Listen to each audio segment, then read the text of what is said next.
aula de reforço da DTPA no adolescente, por quê? Com a professora Ana Lídia Pimentel. Ela é mestre e doutora em medicina tropical, professora adjunta de medicina na área de doenças infecciosas e parasitárias, na subárea de infectologia pediátrica da Faculdade de Ciências Médicas da Universidade de Pernambuco, membro dos departamentos de imunização da Sociedade Brasileira de Pediatria e da Sociedade Brasileira de Imunização, ex-presidente da Sociedade de Pediatria de Pernambuco. E também foi minha professora, sempre, né? Bom dia a todos. É interessante que ontem Dr. Daniel falou um pouco sobre a DTPA, né, o que eu vou falar, mas ele falou no adulto. E aí, então, Mônica também falou sobre adolescente, e vai ter alguma coisa repetitiva que eu vou passar, mas a importância para nós é ver como a gente trabalhou e trouxe várias publicações, inclusive aqui do estado, onde a gente trabalhou com Coqueluche também, mas eu vou falar de alguma coisa, principalmente para vocês, onde a maioria, que bom, não conhece. Eu espero que não vá conhecer difteria, que está sendo, vamos dizer assim, da DTPA, difteria, tétano e coqueluche. Ontem o doutor falou sobre tétano, a gente hoje, em pediatria, graças a Deus, a gente não viu, mas eu sou da época que eu vi tétano neonatal, tá? Mas o adulto a gente sempre tem, porque no adulto você tem o tétano acidental, que é como o pessoal da infecto de adulto do Hospital Universitário onde eu trabalho, Oswaldo Cruz, e a gente de vez em quando se depara com o tétano em adulto. E aí, então, meus conflitos de interesses, eu vou passar por aqui e eu vou falar sobre a problemática en passant, porque Mônica já falou sobre isso, que a prevenção deles, a dificuldade, e vou falar sobre a proteção e tudo isso que está na minha agenda de pontos relevantes. Então, por que reforçar DTPA no adolescente? Para evitar que eles adoeçam, que transmitam doenças e ampliação da cobertura vacinal. A gente saber que 1,2 bilhões de adolescentes no planeta. Isso aqui na nota técnica da SBIM vocês encontram em 2022. Aí você vê o porquê a gente precisa fazer isso aí. Porque ao longo do tempo, tanto quando você tem uma imunidade que foi adquirida pela vacina ou pela doença, ao longo do tempo a gente vai perdendo isso. Acho que todas as aulas desde ontem que a gente vem vendo e vocês assistindo esse problema de que ao longo do tempo a imunidade cai e se deve fazer ou não. Então, o risco de adquirir enfermidades que são preveníveis por vacina. Veja que vocês não viram mais difteria. Difteria foi o tema de minha tese de mestrado, há um tempo atrás, onde eu trabalhei com 3.121 casos que foram internados ao longo de 15 anos no Hospital Universitário Oswaldo Cruz. E aí, então, vendo a parte clínica de difteria. E algumas doenças nessa idade, geralmente elas cursam com gravidade, a difteria, morria muita gente com as complicações dessa doença. E aí, porque em saúde coletiva, governo, o que é que a gente vê que não é bem trabalhada? Primeiro, adolescente, a maioria, até mesmo em classe mais diferenciada, você vê que eles não querem ir ao pediatra. Não vou porque eu não sou mais criança. Então, ele vai até 6 anos, depois ele chega para mim, por que eu vim com 9 anos, já chega, por que eu vim para você? Eu estou muito bem, né? E a gente tem que conversar, e eu explico, você vai falar de vacina, odeio, não vou fazer. Nem vou tirar sangue. Então, quem faz consultório sabe disso aí. Então, Os pais, quando eles são mais diferenciados, ou dos nossos ambulatórios, que perguntam se tem vacina para tal e tal doença, que não é prestigiada pelo PNI, quando ele vai saber o preço, ele diz, doutora, sinto muito, mas eu não tenho condição de fazer, porque é muito caro. Então, os esquemas vacinais do adolescente pelo programa do PNI é muito falho. Por quê? Toda vez eu digo, meu Deus, é idade dependente para uma idade onde o adolescente ele está sexual dele para, porque não pode, tem que ser só naquela idade. Então isso constrange a gente, porque a gente sabe da necessidade de vários esquemas que devem ser prestigiados, mas independe de nós profissionais de saúde. São esquemas de política de governo e a gente não está aqui para falar sobre isso. E aí, então, só a Mônica já falou para isso, a desinformação, a insegurança e o medo de tomar vacina. Não quero tomar, e ela mostrou aquelas figurinhas ali do povo morrendo de medo quando não desmaia.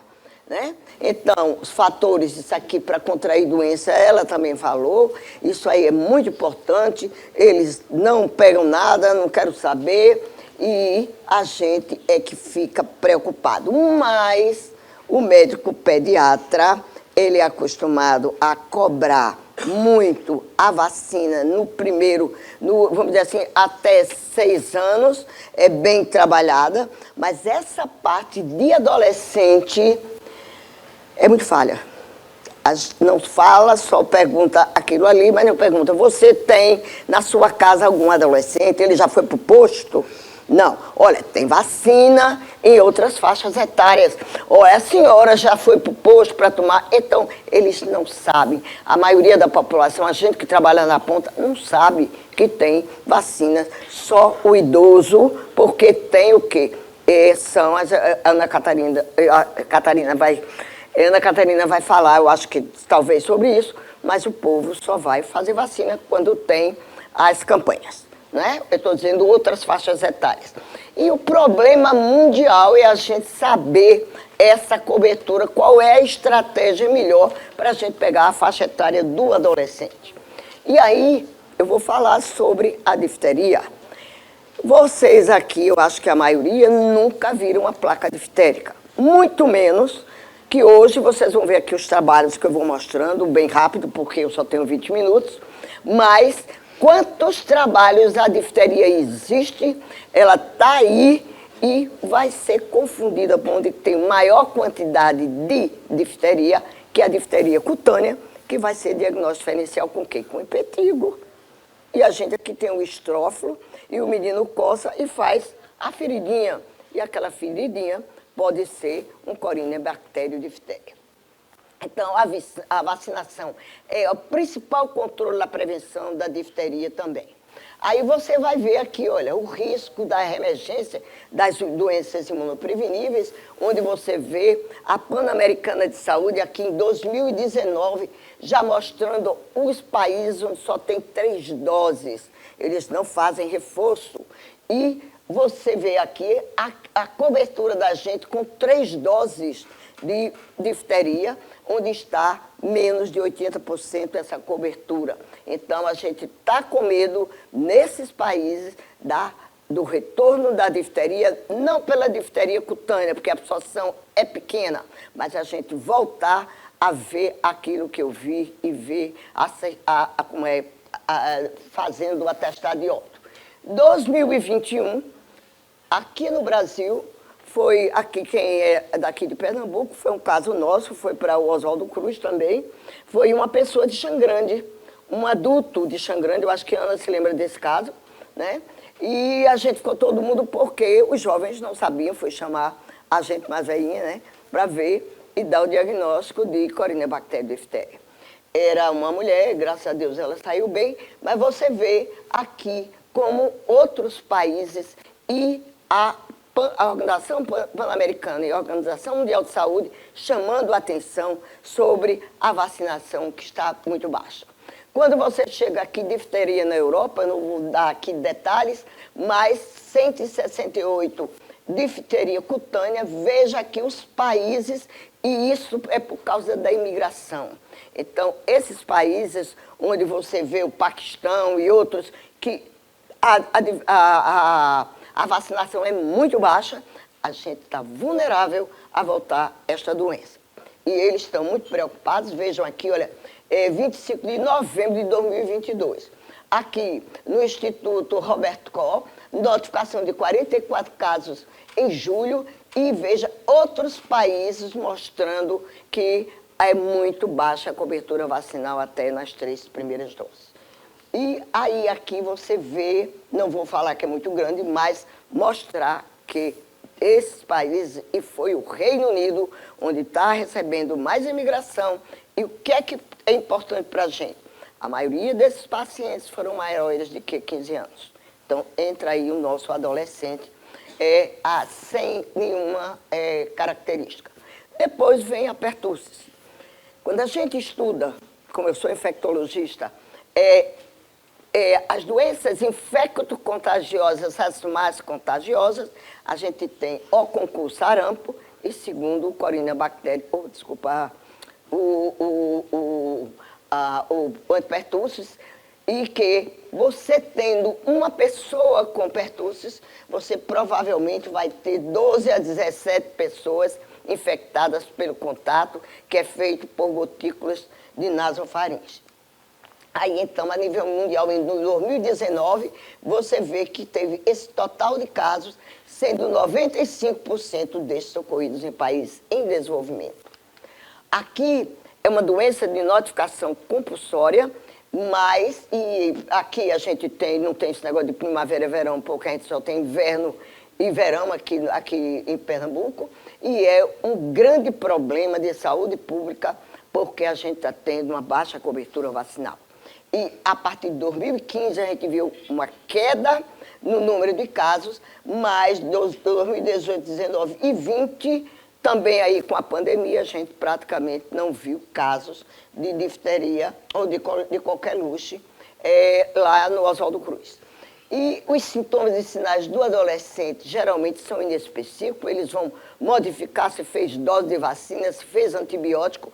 Então, isso modifica aquela tosse que foi dito ontem pelo colega, e eu tive a oportunidade de ver no adolescente, na ponta, né, nos postos, onde eles chegaram lá para fazer outra coisa, mas era uma tosse seca, e muitos vovôs que eu pesquisei, que eu fui do adulto para a criança, eles diziam, não, a senhora não precisa, a senhora fazer esse exame, porque isso aí é alergia. Então, tossia, e eu peguei uma família toda que foi mandado para a gente, lá no Oswaldo Cruz, que eles estavam passando férias em Porto de Galinha e contaminou toda a família. E eu pedi às vovós para fazer, e foram elas que contaminaram toda a família.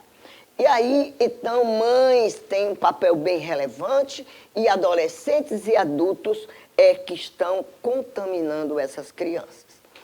E a gente tem muito medo, porque você vê nesse trabalho aqui de Biscard, que foi em 2004, o trabalho dele, adolescentes, foram a transmissão de 16% de casos de qualquer luxo. E aí você vê também aqui, né, nesses trabalhos de reforço, a introdução do programa de vacinação foi joia, porque baixou, mas diminuição da proteção da imunidade infantil modificou a carga, passou a ser adolescentes e adultos o grande problema da contaminação para essas crianças. E também para o idoso, que ontem foi passado assim, mas o idoso ele faz hemorragia, ele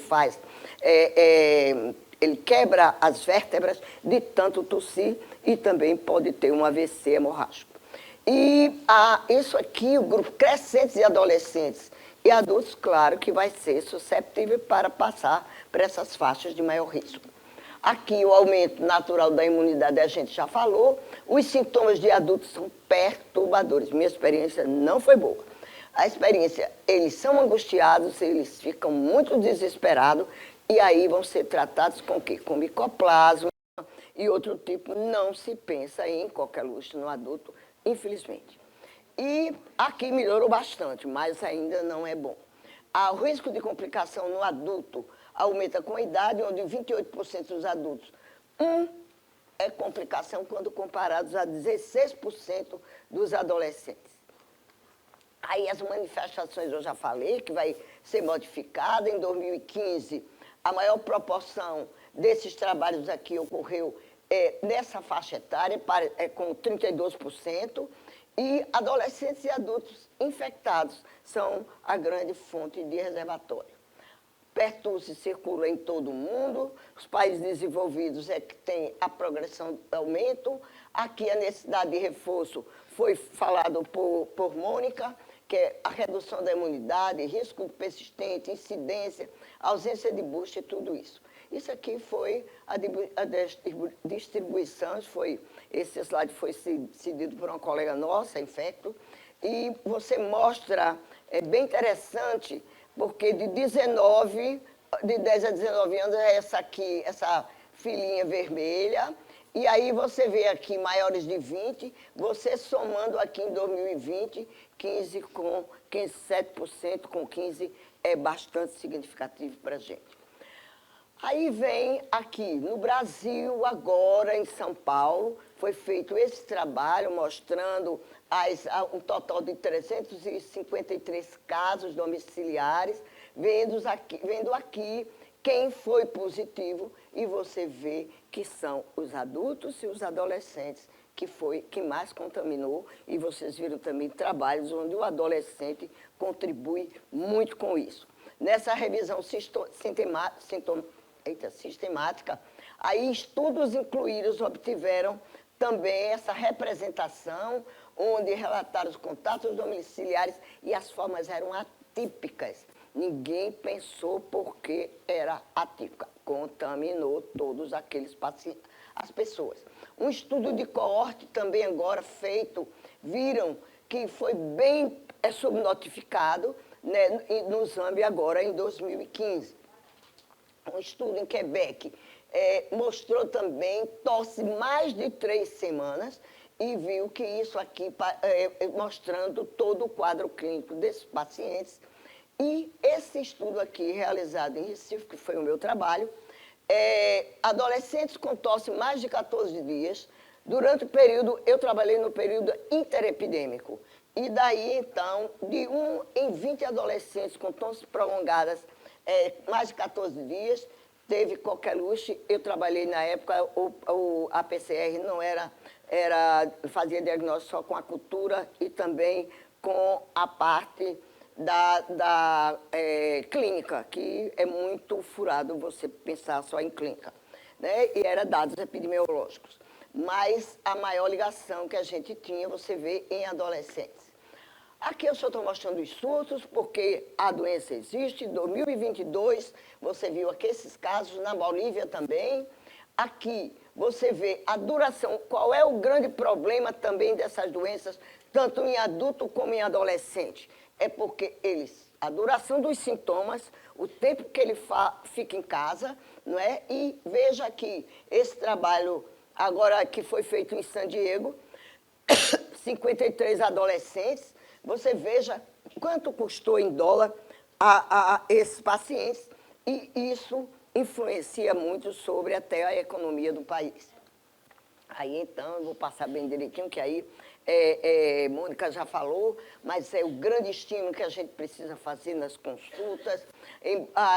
O envolvimento da família é importante, o envolvimento de instituições, envolver todos, né, em campanha. Isso é da nota técnica de 2002 da SBIM, vocês têm também isso, né? E, conclusão, terminando a minha fala, é que é importante a gente sempre pensar que a DTPA tem que ser reforçada nessa fase para os adolescentes não serem fonte de contaminação, de contaminação dessa doença, e adolescentes estão ficando desprotegidos, como também o adulto. Infelizmente, a DTPA ela só é feita no nosso país para gestante e alguns casos no PNI. Então, a DTPA a gente só faz para a classe mais favorecida do nosso país, e nas clínicas privadas. A gente só faz DT adulto no país, eu estou falando a nível de PNI e do PNI. Então, isso alguns países já estão vendo em viajantes, cobrando, por isso que aquilo é muito bom que falou ali, porque toda vez que eu viajo eu tiro do celular e vou com o meu papel de antigamente, porque eu tenho medo de ter alguma coisa lá no pane, no celular e a gente ficar presa porque não está com calendário de Covid. Eu achei interessante porque quando eu saí daqui para ir para Portugal, onde meu filho mora, ninguém me pediu papel. Quando eu vinha para meu país, aí o homem chegou para mim, a senhora vacinou-se contra a Covid? Eu disse, mas é interessante.